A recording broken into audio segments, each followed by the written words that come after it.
You don't look fat.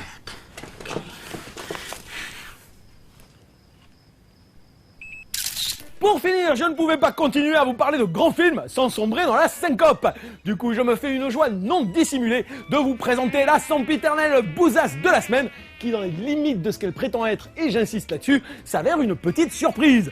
Je parle bien sûr de ce nanar tout pourri qu'est House of the Dead 2, suite improbable d'une navette catastrophique torchée par UV Ball. Si vous avez eu le loisir d'entendre dans cette émission les chroniques du premier House of the Dead et de Alone in the Dark, vous savez à quel point je méprise ce gros charlot d'UV Ball, cinéaste teuton à l'incompétence si hallucinante qu'elle continue à me défriser. Considéré désormais comme le chantre des adaptations de jeux vidéo, ce bouseux du fin fond de la Bavière a depuis ruiné la licence Blood Rain et s'apprête à faire encore pire avec Dungeon Siege et Far Cry. Forcément, on attendait donc Zombie la mouche de cette suite commerciale, greenlightée uniquement parce que le premier opus avait engrangé 50 millions de dollars au box-office ricain. Sauf que V-Ball n'a plus rien à voir de près ou de loin avec cette séquelle, ce qui, vous me l'accorderez, est une belle surprise et un grand soulagement. Ça n'allait pas faire de ce truc un grand film non plus, mais comme Mock-une Bouse, même le pire des Steven Seagal, ne peut être aussi nul que le premier House of the Dead, il fallait voir cette suite pour juger sur pièce. Bon, c'est sûr qu'on n'en gardera aucun souvenir, mais House of the Dead 2 s'avère au final bien plus sympathique que son modèle. Un film d'autant plus louable si l'on garde bien à l'esprit qu'il s'agit d'un gros Z, que le réalisateur Michael Hurst, jeune artisan sans prétention, a torché la chose en à peine 18 jours pour un budget encore plus ridicule que les chèques retraite de Mémé. Du coup, on a tendance à être un peu plus indulgent que d'habitude, surtout quand le bonhomme balance plein de bonnes idées sans avoir les moyens de les exploiter réellement. Alors c'est sûr que ce survival, où des militaires investissent une fac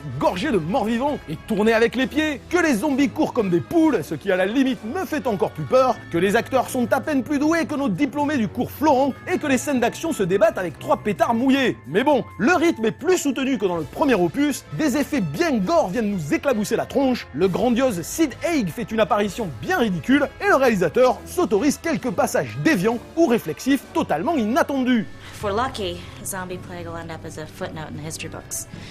No worse than AIDS or bubonic plague. Bref, j'insiste bien une nouvelle fois sur la connerie incommensurable de cette bouse, mais depuis les débuts d'OP Frisson, on a quand même vu vachement pire.